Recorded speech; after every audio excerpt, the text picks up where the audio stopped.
Good afternoon, sir. This is my program and this is my HMI design. So, yung una, gumamit ako ng move command and pound zero yung ginamit ko since ito yung first screen. So, ito, D10, any value naman pwede mong gamitin, sir, since kami lang yung set niyan. Ako lang.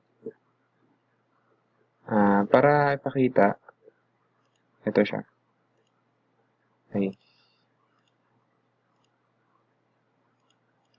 Ayun, sir, D10 yung nakaset dun sa screen, sa page. Next is yung comparator.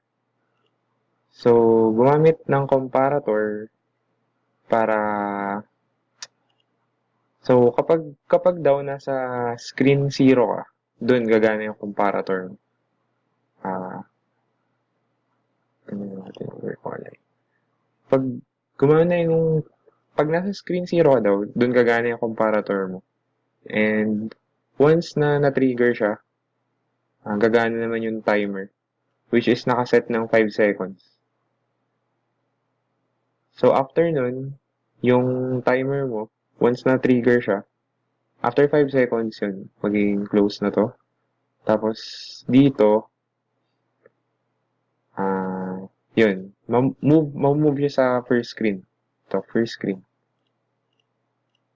Which is D10 din yung naka-assign. Yan, pupunta siya screen na yan. So, next, itong apat na block na to, yun na yung papasok ng SCL natin. Yung SCL para sa flow rate natin. So, yun. Itong value nito, yung pound zero, is the offset or yung output minimum. So, zero siya since yun naman talaga yung minimum. Next is the input minimum. So, zero din. Zero din siya. Then, next is the output maximum. Pound 2 lang siya kasi base po dun sa Procon na ginamit namin. Dapat talaga 4 siya, pero hindi siya umaabot ng 4 nung tinest namin. So, hanggang 2 lang siya. So, hanggang 2 lang yung maximum na value. Kaya, pound 2. Next is E10. So, E10 siya in hex. And pag convert mo siya sa decimal, 3,600. Which corresponds sa 12 milliamp. 12 milliamp na value na current. Yun. So, yun.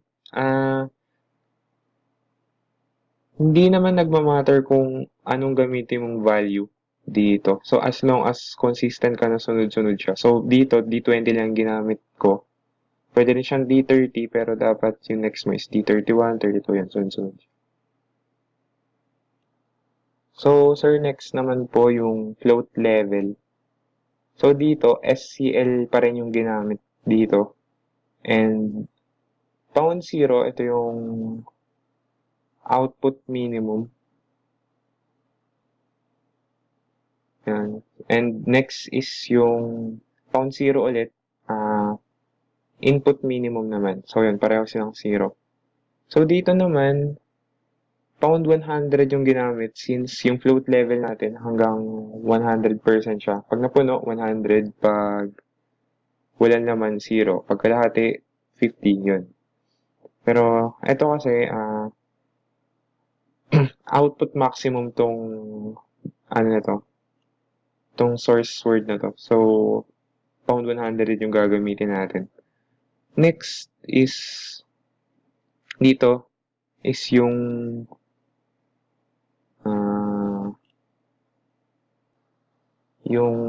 input maximum. So, 1770 yung ginamit na hex value. So, pag convert mo siya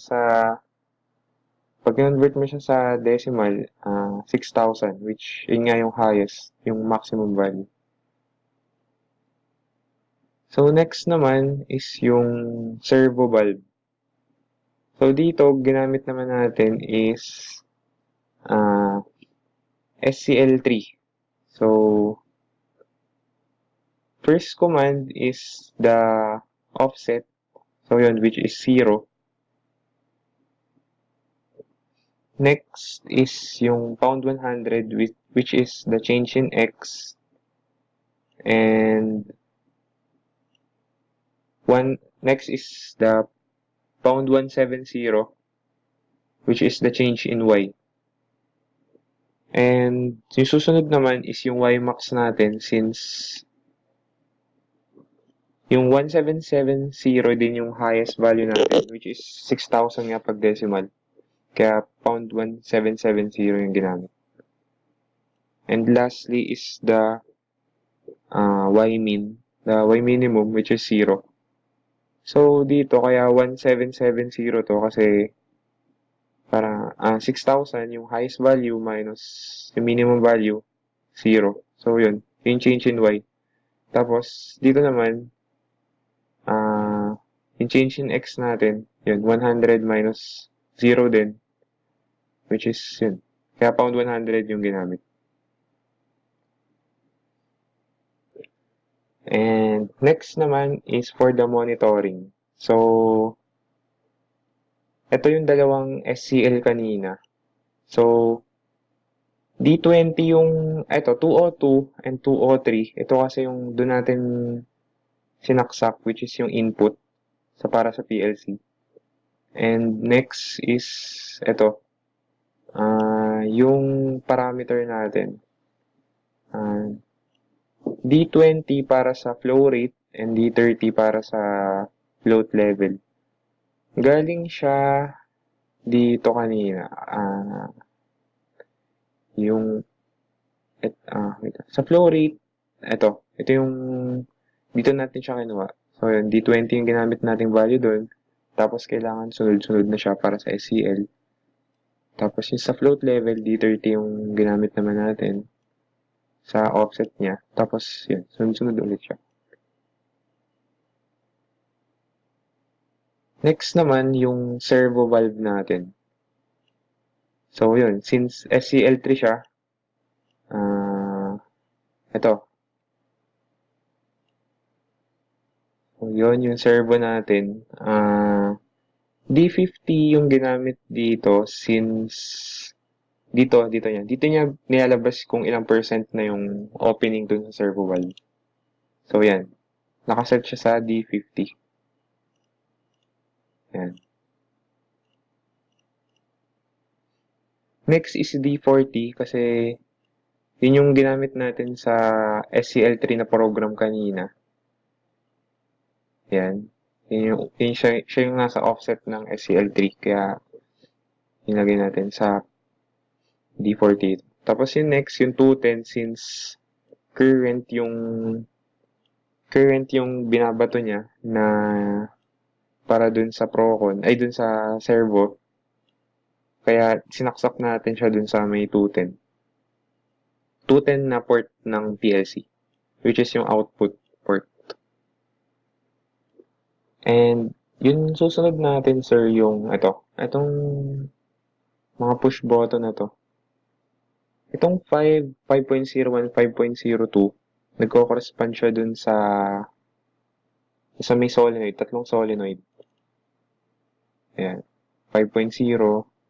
Ito yung button sa design, sa HMI nila. 5.01. Para sa solenoid 2. Ito naman para sa solenoid 3, 5.02. So, yun. 5.03 naman, sir, dun sa pump natin. Yung nakaset na value. Tapos, itong 100.01, ito, sir, yung output sa PLC. Dun sila nakasaksak. So, yung sa solenoid, para sa solenoid 1, yung output ng PLC na 100.01 yung pupunta sa solenoid 1. Tapos, yung 0.02 sa solenoid 2 din, 0.03 sa solenoid 3. Tapos, yung pump surge dun sa 100.04. So, yun, sir, itetest na po natin yung program, yung design.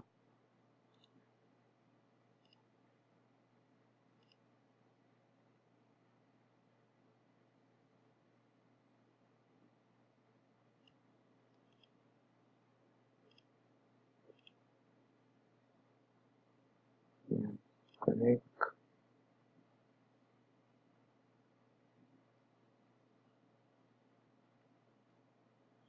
So, yun. So, medyo mabilis lang po yung paglipat nung, yung paglipat nung dun sa first page to second page.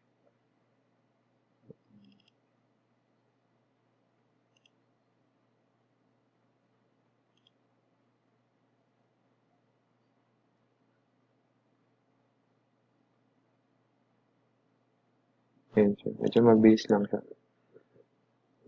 Tapos, pag pinindot po natin itong SV1, mag-o-open po yung solenoid 1. Tapos, yung SV2, pag pinindot po itong button na ito, gagana na po yung solenoid 2 and SV3 sa solenoid 3. And yung pump naman po. Pag yung pump button, gagana naman po yung pump. Pwede rin po siyang sabay-sabay nakapindot. Pero, hindi po siya masisimulate since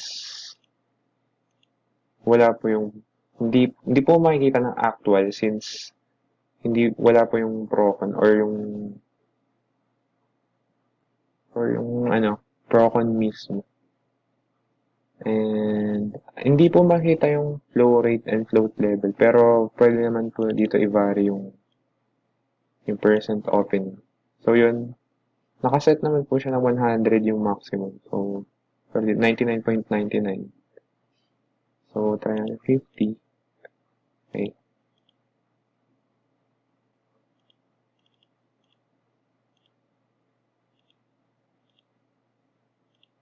Yung 50%. And, natin ibang value. Pag 100, sir, ayaw niya. So, yung limit natin sa 99.99%. So, yun.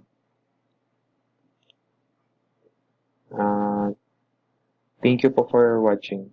Have a good day.